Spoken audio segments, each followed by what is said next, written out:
I've noticed this, especially in the kind of progressive left side, with a touch of new age spirituality and that kind of stuff. There will be people who, when faced with the current meta crisis, will then go all kind of fuzzy and dissociate into indefinite timeframes.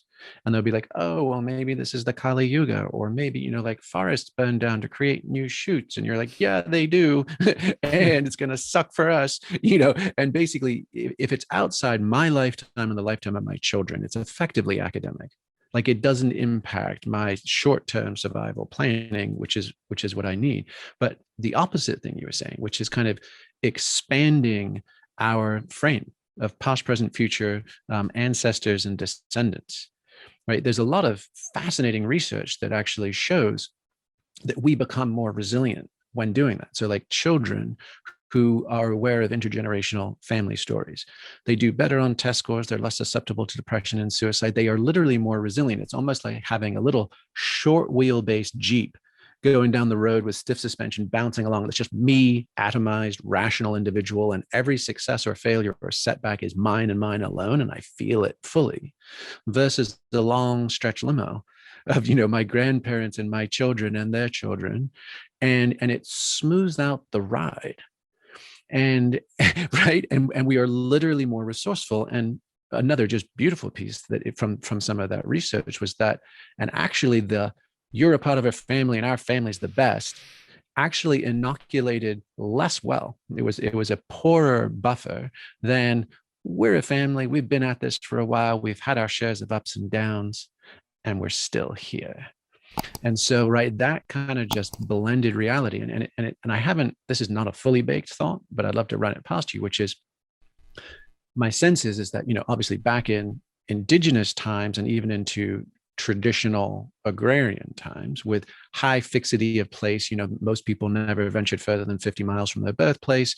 I'm Miller's son, the son of Miller's son of Miller's son. What do? We run the mill. And like, what is our faith? It's the faith that we grew up in, and there's that synagogue, church, or mosque, and this is just who we are, where we are, doing what we do. And so even then, identity was somewhat smeared intergenerationally, right?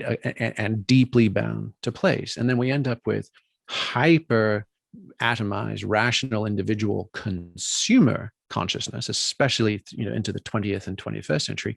And that can't take the hits, because if I don't get mine for me now, I'm bent, right? I collapse.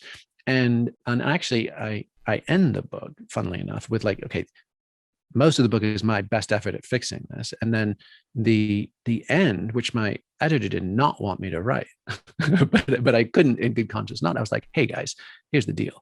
We might do everything we possibly can and still not make it.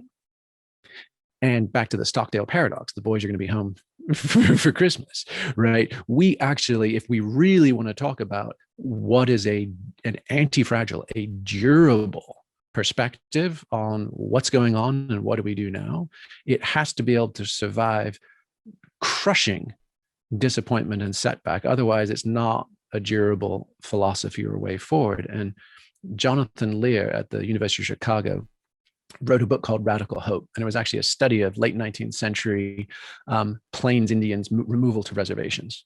And he said the inability of a civilization to conceive of its own demise is the blind spot of most societies, right? He said, but radical hope isn't waiting for the ship to right itself.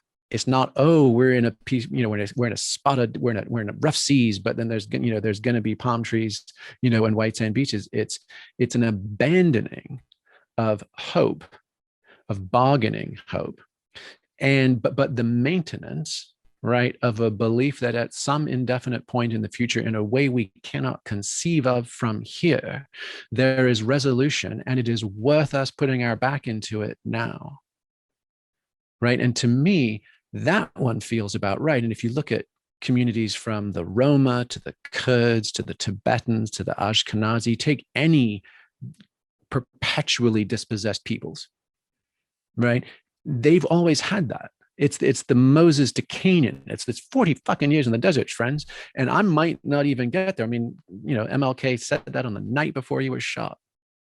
I may not get there with you, right? But we're going to keep on striving. And I feel like there's not in a retro romantic way, but I feel like there's absolutely some vital re-extension and connection of our self-sense, of our identity, of what's in it for me is actually what's in it for us, everyone, everywhere, every when, not just me now, because the just me now is probably going to get increasingly gritty for a while. Yeah, this is perfect, actually. And I have sometimes said that I'm very troubled by the idea of the Jews being God's chosen people, but I do like the idea that we're God's anti-fragile people, and that the idea is, Yeah. a perpetually dispossessed minority population. It's improbable that such a thing would survive as long as we have, and so there's some kind of wisdom in the recognition of how one even thinks about the puzzle, and it does not involve a obsessive focus on self and whether I'm getting mine right. It has to do. There is this more inclusive lineage phenomenon, um, and I think almost anyone, almost any decent person, can find the the basis for this kind of thinking because I Mhm. mean, this will be the easiest of exercises for you. But if you consider the question about how you feel about your family's well-being, should something happen to you tomorrow, right? Doesn't change your sense at all of the importance of what happens to them. Your presence, or yes, you'd like to be there. And frankly, if I put it in the context of my own life, if something happens to me, it will be a terrible setback to my family, but it doesn't change the degree to which I care about them. And one can imagine a narcissistic person thinking, well, yeah, I'd like my family to be happy for lots of reasons while I'm here. And then as soon as I'm gone, it's not my problem, right? That's a terrible person. So the recognition that whatever life is can't possibly be about the individual, right? The individual comes to an end and is ephemeral. Life is clearly, when it is done right, about something more durable than that. And the point I'm trying to make is that the degree to which we lose sight of the importance generations down the road is an accident of evolutionary history. Yes. Evolution should have programmed us to see it should have programmed a Buddhist approach, um, rather than one that was so heavily based in the practical that we have the myopia of our ancestors who had no influence over things a century down the road.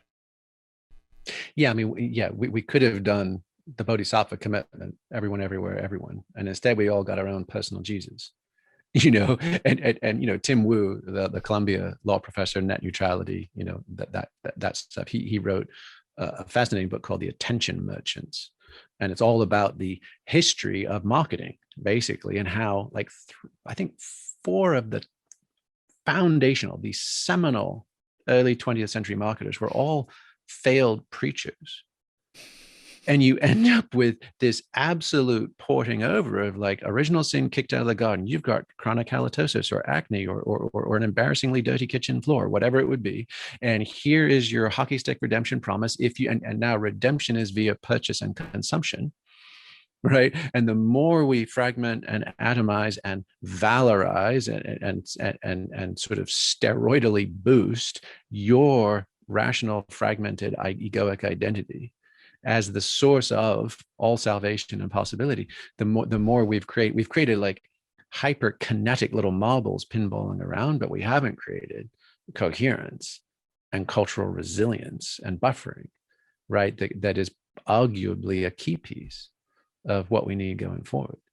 Yeah, that's very good. And it also explains, in some sense, why we seem to be accelerating in our vulnerability to these game theoretic failures, where um, the conflict between well-being at the individual level and well-being at the collective level increasingly defaults to the individual and sabotages the collective, which at one level makes sense because the individual is in a position to betray the collective. And at another level, doesn't make sense because we all come from lineages that managed not to do this, right? And so the extent to which, as we become more modern, we become more vulnerable to errors that our ancestors, even if they did not analytically know how they were avoiding them, did manage to avoid, is impressive. So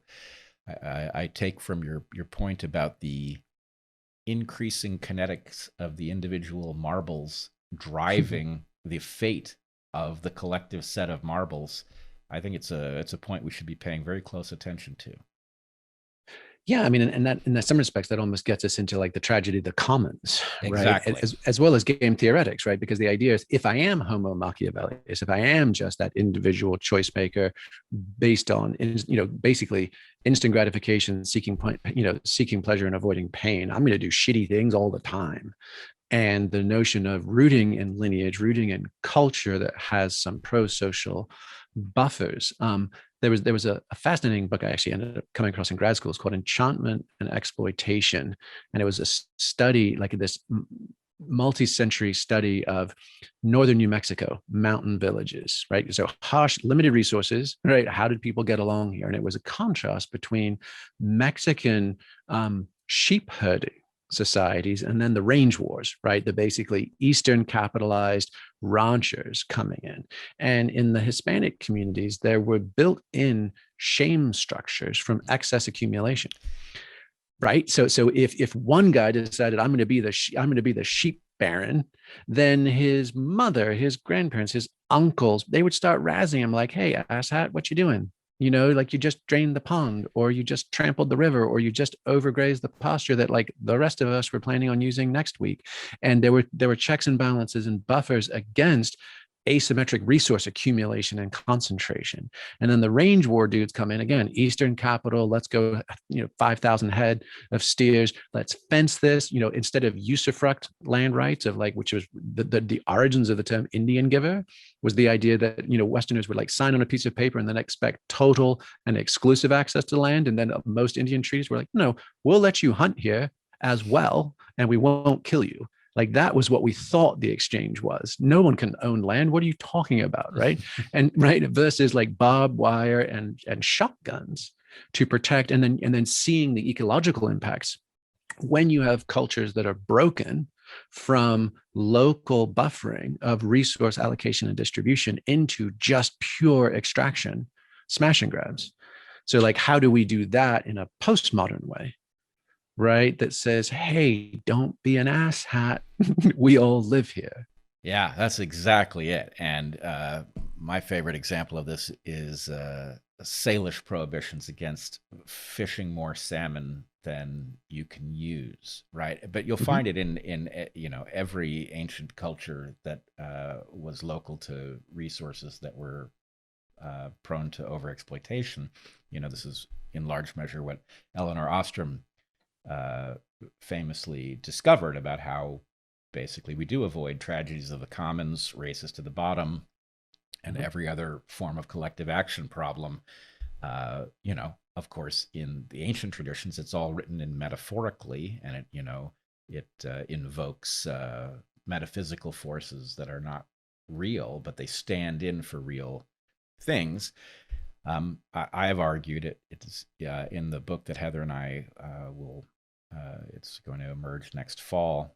What is it But called? What is it called? A hunter-gatherer's guide to the 21st century. Oh, nice.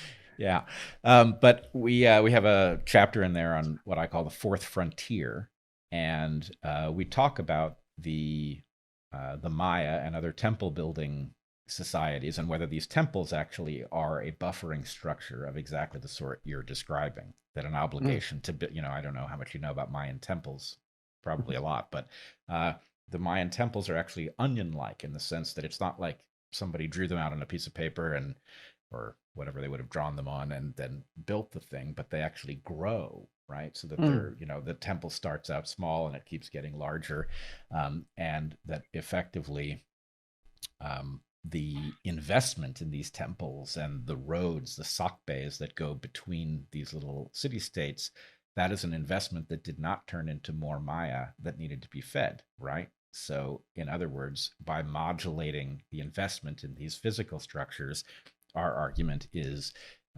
they would take the pressure off of the civilization so that it was not constantly at the edge. You know, a good year would produce a higher population and a bad year would cause conflict. The investment in these structures would allow modulation of the resource and protect it, which of course would then be partially explanatory in how the Maya lasted so long on fragile tropical soils.